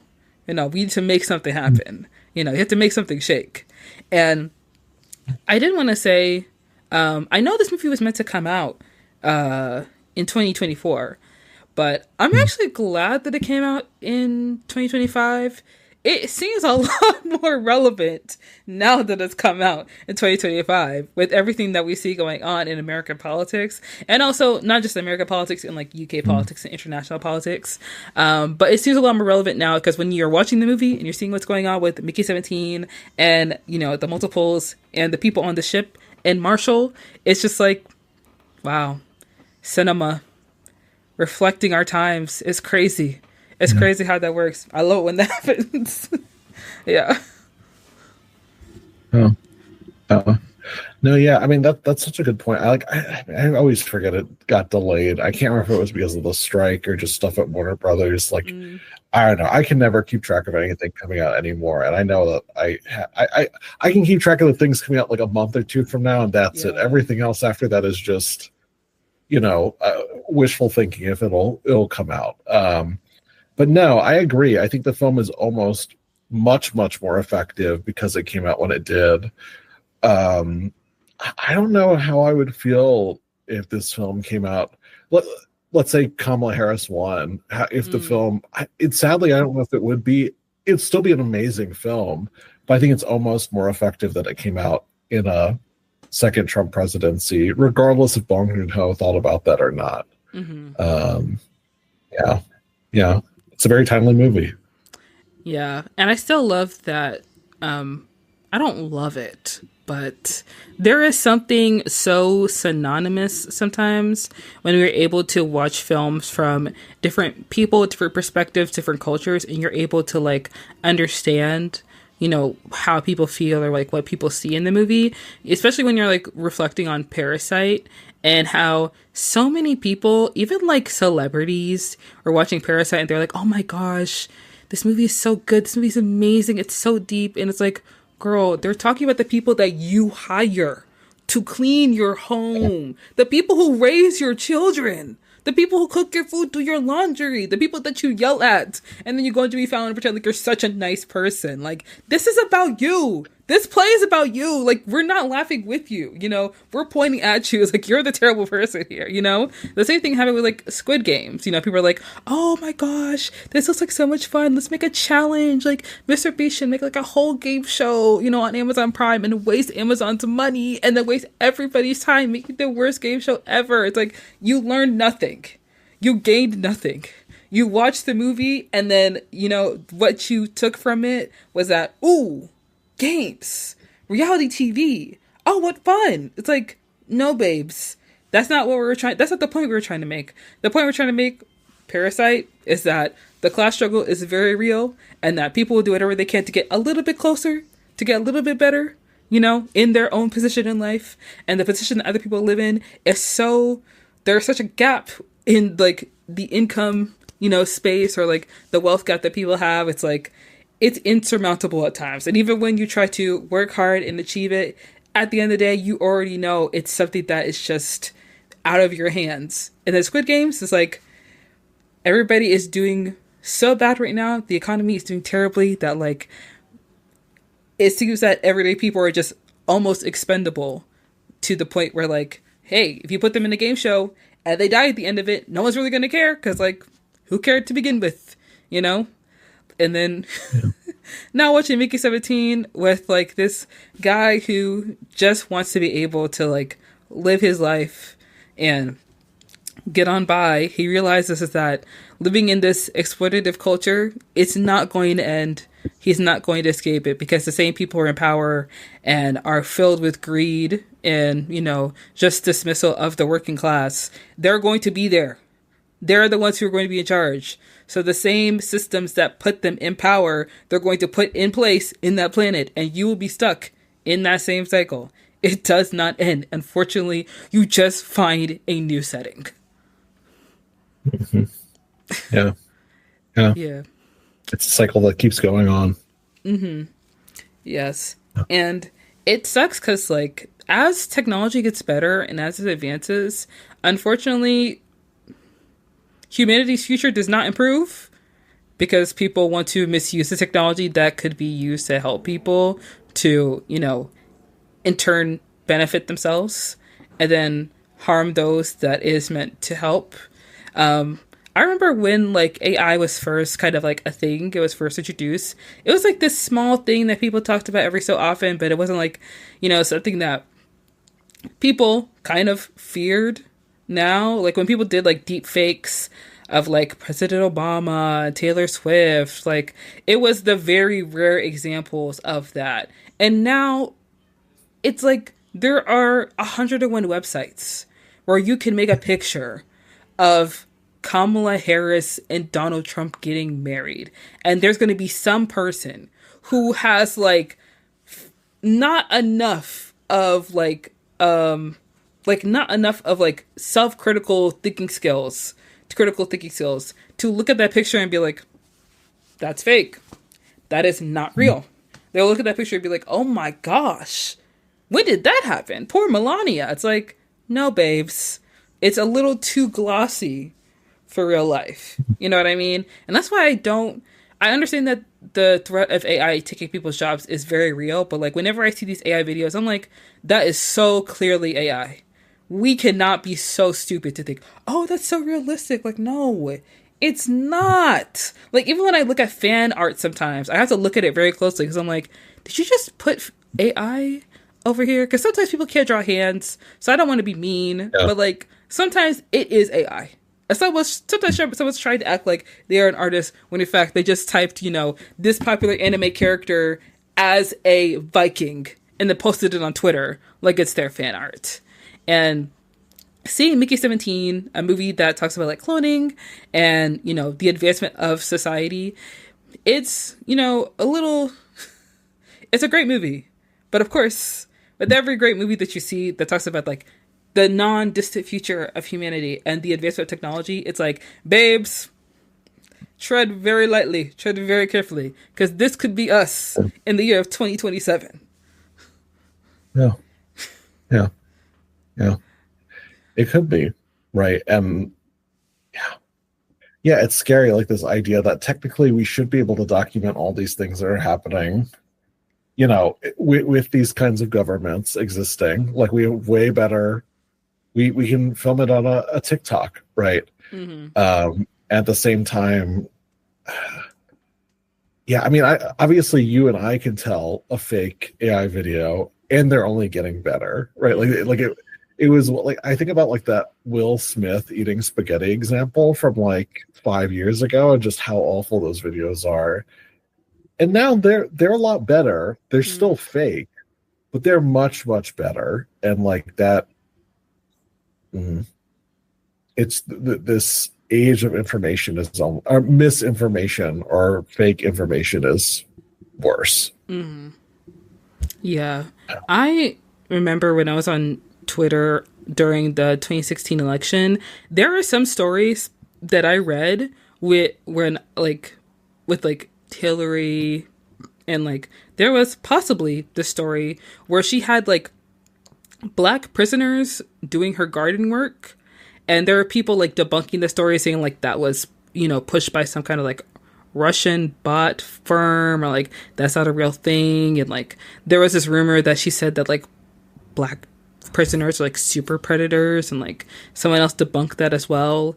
And it got to the point where now it's 2025, and like I fully don't think it's real, but like anytime someone brings it up, it's like, guys, we cannot keep operating with the same information that we did in 2016. Like, you guys forget Cambridge Analytica. Like, not everything we read online was like for real, you know. And it's tough because like, of course, you want to say cite your sources, and sometimes people take what you learn on the internet at face value, and sometimes people don't want to do the research. You know what I mean? Like, people want to take what it is for what it is. People don't even read articles. They read a headline, they're like, and they make their own assumptions from it. You know what I mean? Like, that's the thing. And it's tough because with misinformation and with AI, it's just going to get worse. So to put in the extra effort to be sure that what you're reading and what you're learning is like fully real, it's just going to be harder because people also rely on AI to make their lives easier. People use AI to summarize articles.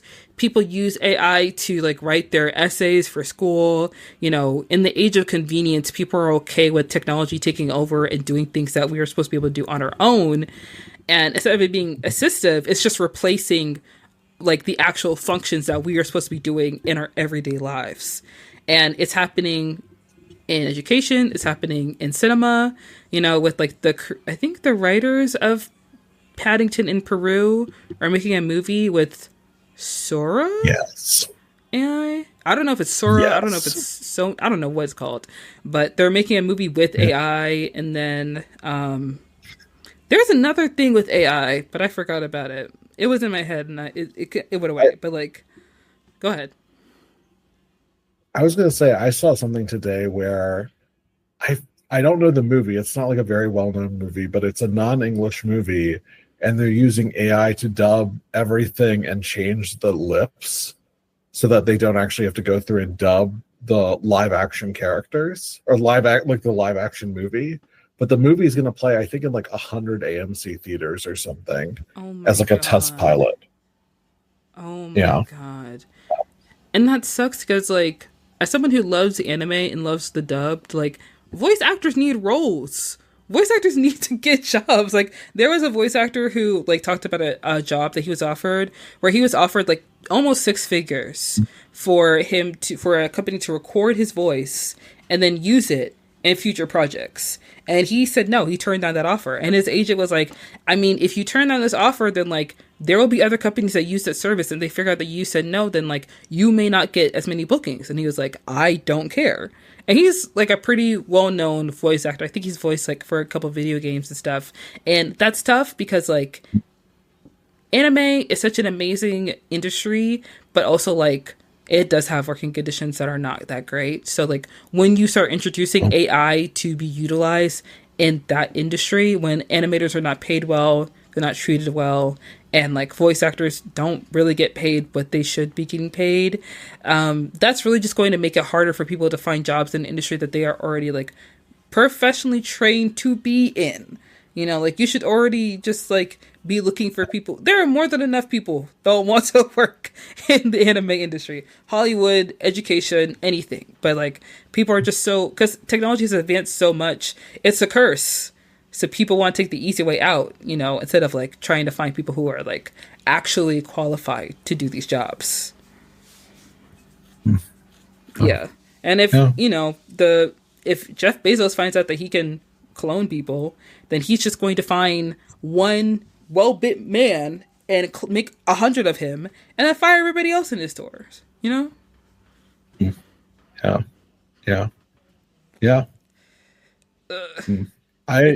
Not to go too deep into conspiracy theory. Yeah. I've heard one about Elon and his 14 children.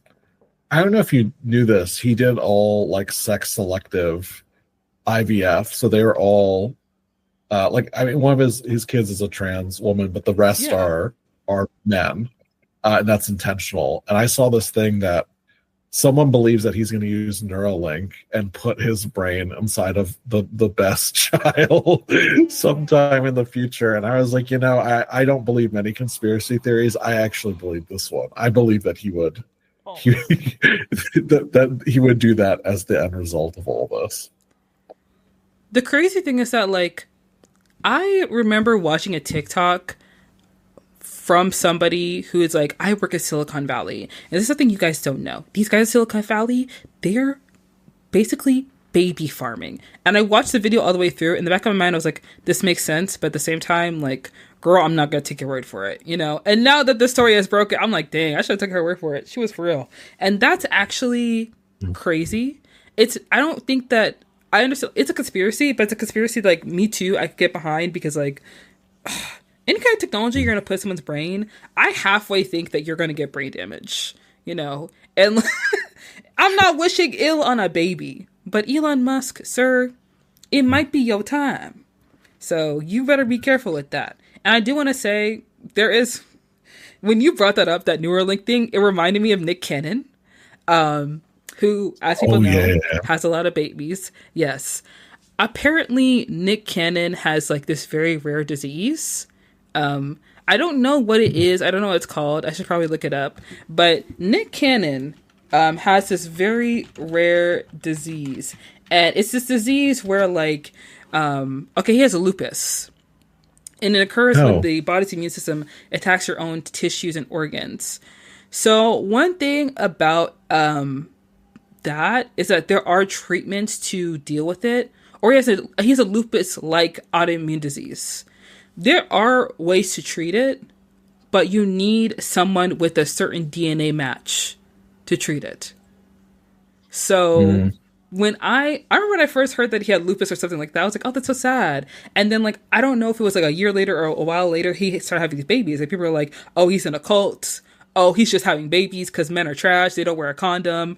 Oh, he's just, doing this. But with the velocity, and when I say velocity, I mean with the velocity, he's having these children. When I was like, I thought about it a little bit and I started putting it together and I was like, I hope that's not why he's having all these babies. But now I'm starting to think that he stumbled upon some kind of medical treatment that could help him with this disease. And he got this big bright idea to have 8 or 9 babies within 3 months.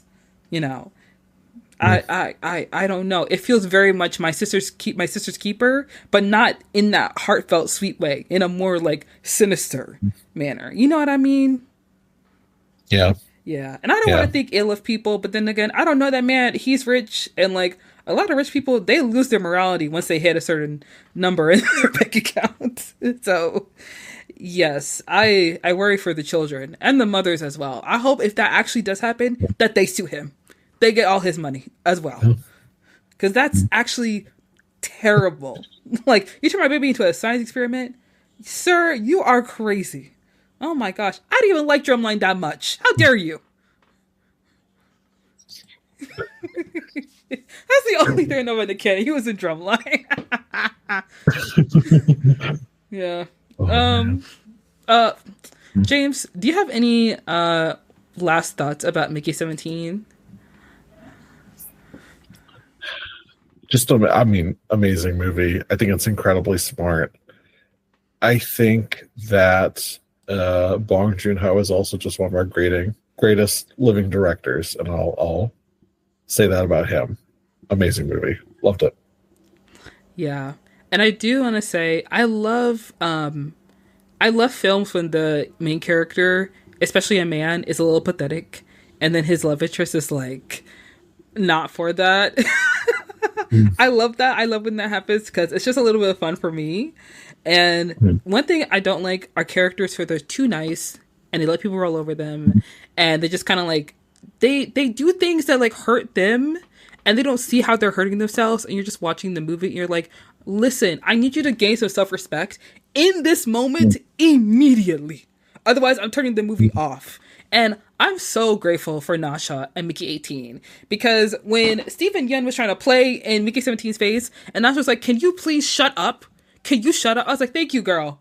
Thank you. Somebody told him to shut up. Because if it wasn't you, it was going to be me. Like, I just appreciate that so much in the movie that happened. Because I know, like, I was watching the movie, I was like, oh my God, Mickey, I love you so much, but I need you to stand up on your feet. I need you to stand up, please. So, yes, Mickey 17, guys, it's out in theaters now. Please go check it out, guys. And this is where we're going to go ahead and wrap up the episode. We're going to go ahead and finish off with our last segment, which is Watch List. We're talking about movies and TV shows we're excited to see. It could be new ones. It could be old ones. Some of the things I'm excited to see. One is Novocaine, because Jack Quaid, he's such a nice guy. He's such a good guy. And I'm very excited to see this movie. I do want to try to see it in theaters, as well as Black Bag. I'm so happy right now, because there's so many good movies that are finally out in theaters. Like, when it's only one or two movies that are out, I'm like, all right, it's fine. But now there's so many good movies out right now, and it's like, oh my gosh. Like, oh, the people at AMC, they're gonna be sick of me when they see me showing up in the matinee. They're gonna be tired of me, because I remember I used to be in college. I would do this little thing. I would walk into the movie theater, watch it, and if another movie that I liked was already playing and the previews are done, best believe I'm sneaking in there.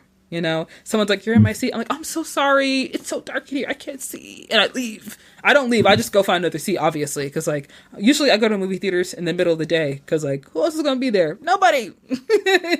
So I might have to do it. My little sneak in. If anyone from AMC is listening to this, just know I'm kidding. I'm kidding. Please send me PR. I'm joking.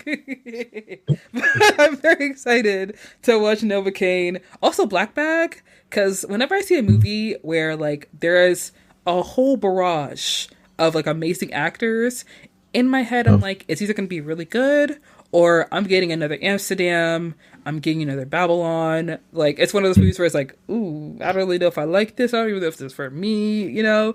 But people have already been praising Black Bag, so I'm so happy that I get to just be in a movie that I like. And also, oh my gosh, seeing him in good movies after all these Bridgerton girls were tearing him down because he didn't want to be in season 2, that is what happens when you have self-respect. Okay, that's what happens when you know what you want in your career. That's what happens when you say, we're going to pivot. And you know what? We're going to pivot thoughtfully. That's what we like to see. So I'm very excited. When I saw him in the trailer for that movie, I was like, please let this be good.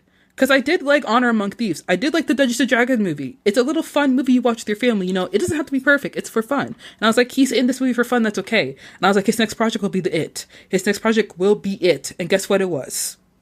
It! So I will be seeing Black Bag. Is there anything coming out that you're excited to see, James? I am. This is a TV show that I'm technically still watching, but it's still like going on. I'm very, very excited that more people need to watch, which is Common Side Effects on Adult Swim. It is like a mystery kind of show where there's a discovery of this mushroom that can cure anything, cure Alzheimer's, cure cancer, cure a broken arm. And there's like a conspiracy plot about what to do with the mushroom. So it features two people who knew each other in high school. They're adults. One of them's a hippie who's growing this. The other one works for a pharmaceutical company. And she's like, well, we got to sell this. And he doesn't know that this is going on. And there's this whole conspiracy thread of like, who knows about the mushroom and what can do. And like, it's so... I love every single bit of it. The show is still going on. There's a few more episodes this season, but I highly recommend that. And speaking of like really good movies, I don't think this is playing everywhere, but it's called On Becoming a Guinea Fowl. Mm-hmm. It's a Zambian film that A24 is actually releasing and like not playing in as many theaters as they should.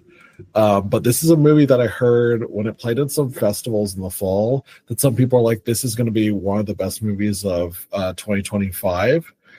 It follows a woman who stumbles across her dead uncle on the side of the road.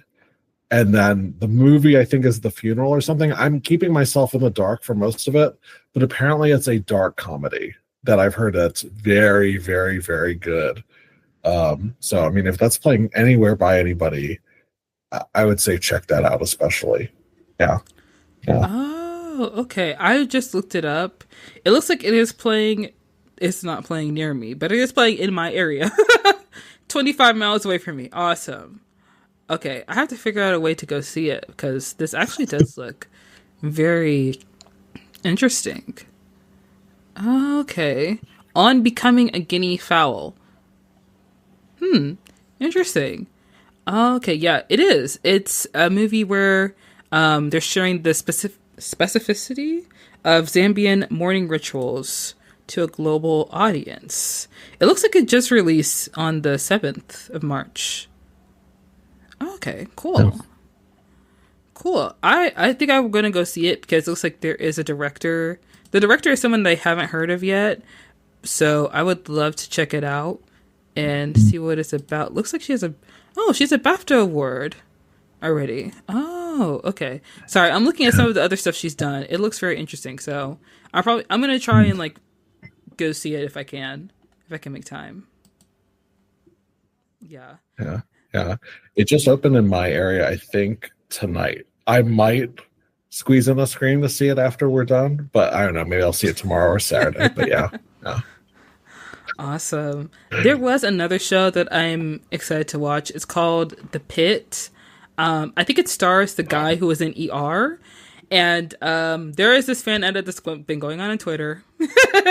And that's usually how I find out about new shows. So I am looking forward to watching that because it's a hospital. I think like it's a medical drama. And I'm not usually someone who's into medical dramas because I don't like blood. I don't like hospitals talk. I don't like any of that stuff. But like it looks very like high octane, high energy. And I love shows that are very intense. You know, I don't know why, but I'm really into them. And I feel like ever since The Bear ended, I need something else. So I think I'm going to go and I'm going to go start watching that on Max. Yes. So guys, that's going to wrap up our episode. Thank you so much for listening. James, where can people find you if they wanted to look for you out on the internet somewhere?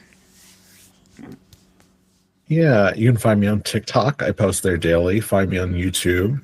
I post there, try to post every other week. There'll be more coming soon for the next couple of months. I just have so many ideas. I need to get them out there. And find me on Letterboxd. Find me on Blue Sky. Find me on Instagram. I'm Movie Good or Movie Bad mostly everywhere. Hey, this is James on Letterboxd because Movie Good or Movie Bad doesn't fit as a username. And yeah, look out for the podcast to come back. Movie Good or Movie Bad too. It'll be great. It'll be a fantastic time. And yeah, find me in all those places. Awesome. Guys, don't forget to check James out on all the places. They'll be linked down below. Don't forget to follow us on all our social media as well. They'll be linked down below as well. Thank you so much for listening to this week's episode of I've Been Meaning to Watch That. I'm your host, Monica. I will see you guys next week with a new topic, new guests, like we do every single week. And don't forget to tell your friends and family about your new favorite podcast, I've Been Meaning to Watch That. Bye. Bye, everyone.